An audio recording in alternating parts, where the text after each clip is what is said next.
So maraming branch tong Dyno Pro. Ito lang yung pinakamalapit sa amin ngayon dahil magda-dyno tayo ng NMAX. Testingin natin siya without ECU and muffler only. Tapos testingin naman natin siya with ECU and dalawang muffler. So hintayin na lang natin, aral-aral muna tayo uli ngayon. So yun, no? Dito tayo sa loob. Sinasampa na yung NMAX natin. So ito yung DynoJet na Model 250i. Ito yung pinakabago ngayon. So sinasampa na nila. Paigsi. Usually kasi big bike lang ang ginagamit sa ganitong dyno. Pero kami, gusto namin makuha yung accurate na result eh. Nag-road tune kasi kami last time. Medyo hindi ko gusto yung resulta, hindi consistent. Even though na tumakbo na kami ng malayo kasi Tagaytay na yun, hindi namin gusto yung resulta. So ngayon, dito sa dyno, lalabas talaga yung bawat cell na kailangan namin. So last time na nag-dyno ako is kay RedTube. Si RedTube ang dinayno namin courtesy of Motorrad. So sila yung nagtono nun. This time kami ang magtotono nitong NMAX namin using Apitech. So yung dyno, mayroong roller yan. So may roller yan mga kasiwa nation na yun no, nasa ilalim. Yan yung parang kalsada niya. Yan yung tumitigas tsaka bumibigat. Kontrolado ng computer na yun.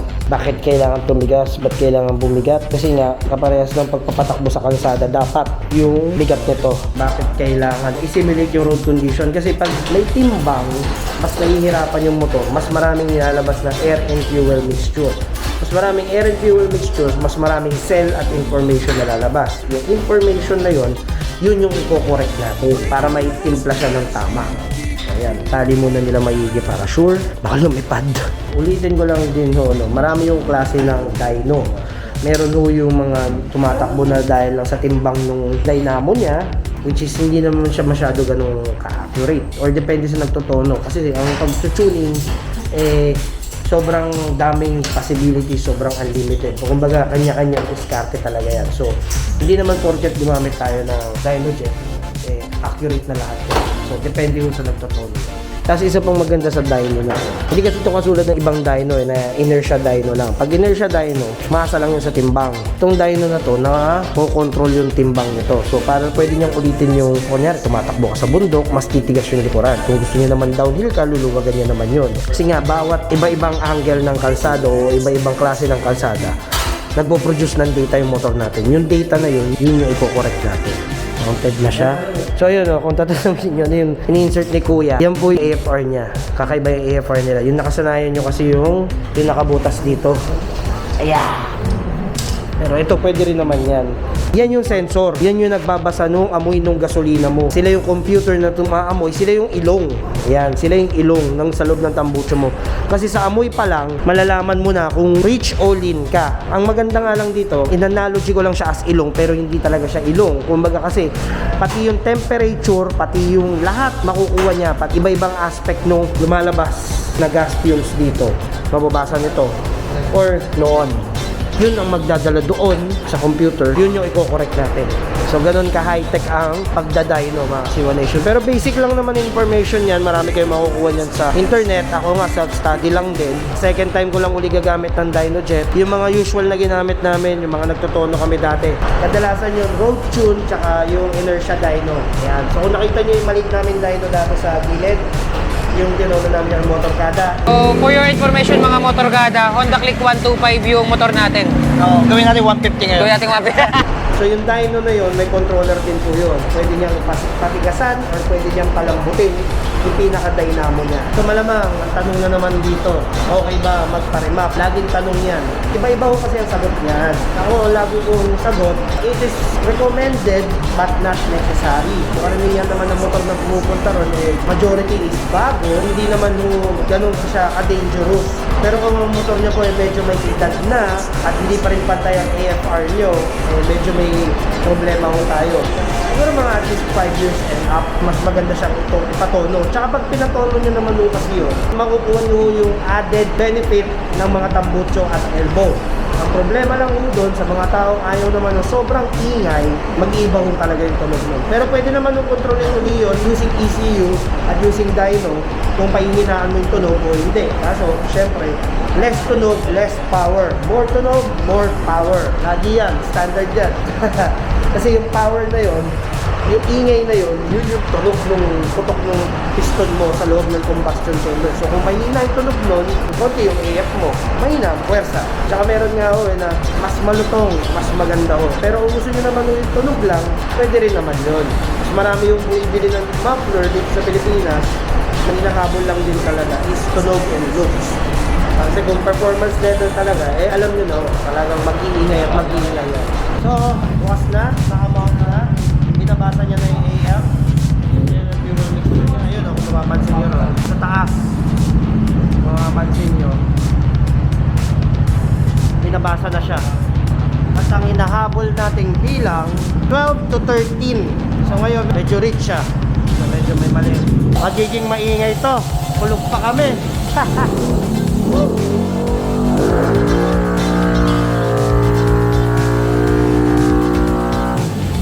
So yung mga Kasiwa Nation, lumabas na yung stock ECU result. First baseline namin para sa NMAX using Healing Black. Ayan, so ito yung resulta. Naging 11.3 po siya. Okay. So ang NMAX is 15, di ba? Pero maraming factors po kasi yan. Minsan hindi na siya nagiging accurate, especially kung motor na to ay may edad na rin. So medyo bumababa yung horsepower production niya, di ba? So kung i-round off natin, estimate ko, at least mga 1 horsepower, 2 horsepower na yata yung nawala siguro. Estimate ko lang dahil pinalitan na rin yung panggilid nito, madumi na rin yung loob nito, hindi na rin ito katulad ng stock kasi ang stock is 15 horsepower, di ba? So rough estimate lang to. Ngayon, itotono namin siya using Apitech ECU. Ayan, ito yung laptop namin. Ayan na siya, ikakabit. So yung mga Kasiwa Nation, sinaksak na namin yung Apitech. Kita nyo yung, niya, yung kulay blue nung maandar dun sa graph. Yung parang pag may tinamaan siya, may lumalabas na numero. So yun yung throttle position natin. Kung ano yung galaw ng silinyador, yun yung blue. Dito, sa mapa natin. Ayan, sa mapa natin nakalabas dito. Makita nyo naman, yung blue na yun, hindi siya tataas pag hindi natin siya pinapatakbo kasi wala kang throttle. Ang problema, pag ni-road tune mo, makakasagad ka ba ng ganung kalinis? Kasi yung throttle mo, baba ng baba, nag-iiba-iba yung kalsada. So ngayon sa dyno, pag piniga mo yung throttle niya, lalabas ulit yung kulay blue. Madaling kontrolin, madaling makita sa monitor kung ano yung palalabasin mong data. Ayan, so ito yung result. Ito yung lumabas.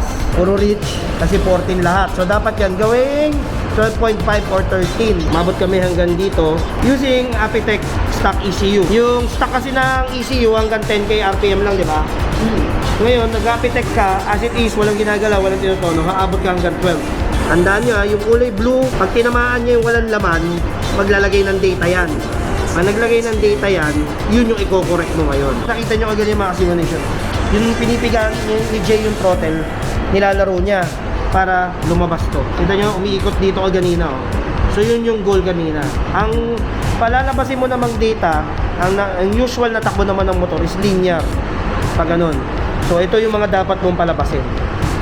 So yan, correct na natin ngayon yan. Ilan yung top speed kanina, boy? 150. So yan mga Kasiwa Nation, 140 to 150 na yung top speed. Pero on a dyno, perfect road condition, tatakbo ang NMAX ng ganun.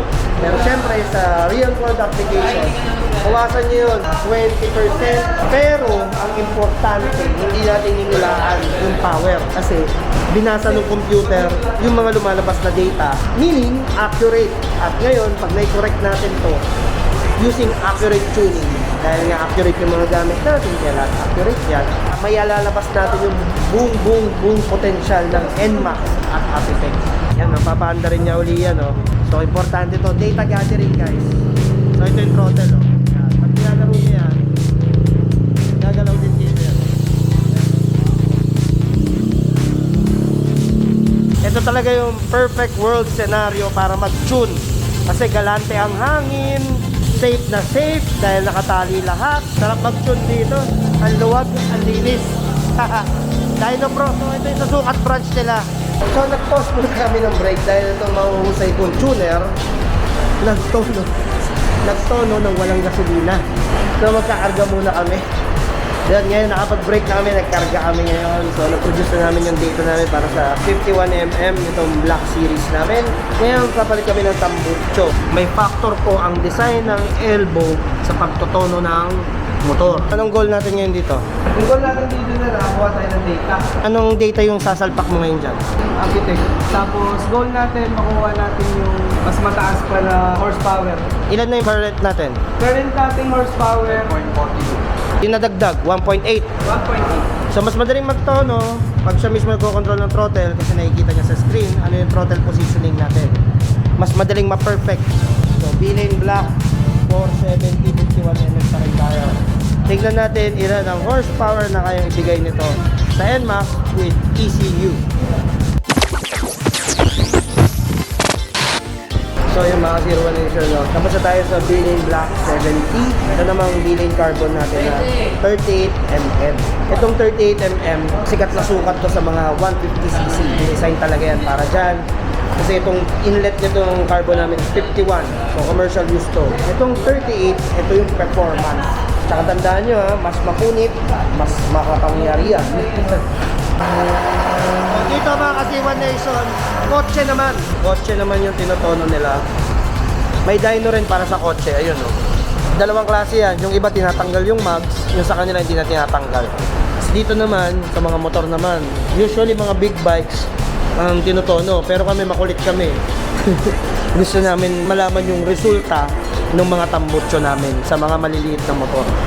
Kahit maliit lang yung nakuha namin na results, ang importante, alam namin yung i-release namin product sa market, nabigyan ng tamang research and development at naayos kung ano yung naaayon sa motor. Kaya sikat yung linya, dun lang tayo sa tama. So, i-correct natin lahat ngayon yan. So, ito na yung 38mm natin.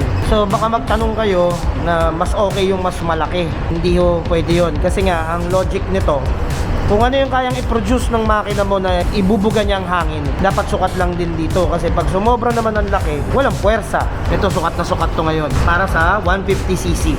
Ito yung performance muffler talaga natin. Ito rin yung ginamit ko sa racetrack nun, na naitono din, pero ngayon sa NMAX naman kasi Aerox yung ginamit namin nun. Busisit, pansit, maingay-ingay ito, takpan yung tenga nyo, mas malutong ang tunog.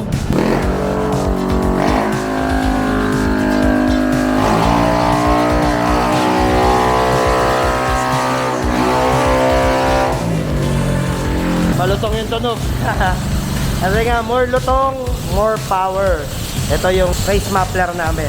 Mas marami pang mas magandang race muffler dyan. Mas maganda yung design, mas accurate, katulad ng mga SE Project.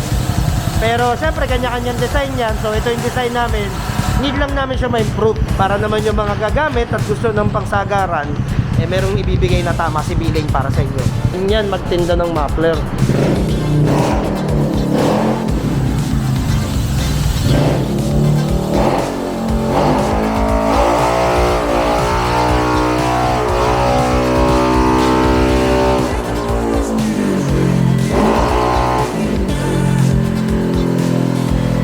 So alright mga Kasiwa Nation, tapos na tayo, naitono natin yung dalawa nating muffler dito sa Dyno Pro. Ayan Dyno Pro. Nagtutono rin sila ng kotse at meron din motor, nakita nyo sa loob. At nakita nyo naman yung facilities nila. Okay na okay, sa dami ng pinuntahan kong dyno tuning na lugar. Dito relax ako May aircon sa loob, social. Kaya pasok tayo sa loob para makita nyo. So ito yung kotse, ito rin yung bayad nila. Ito yung fee. Ayan yung rate. Ayan, motorcycle dyno. Yeah. So, tayo sa loob. Tapos na tayo. So, meron din silang branch sa Banawe. So, kung magtatanong kayo, naitono natin to using Apitech. Ayan. Baba na tayo. Tapos na tayo dito. So, mga Kasiwa Nation, nakita nyo kung paano natin tinutono yung mga tambutso natin. At syempre, maraming salamat sa mga staff ng Dyno Pro. So, sila yung nagkasikaso sa amin. So, mga Kasiwa Nation, natin tatandaan sa 01. Ayun, now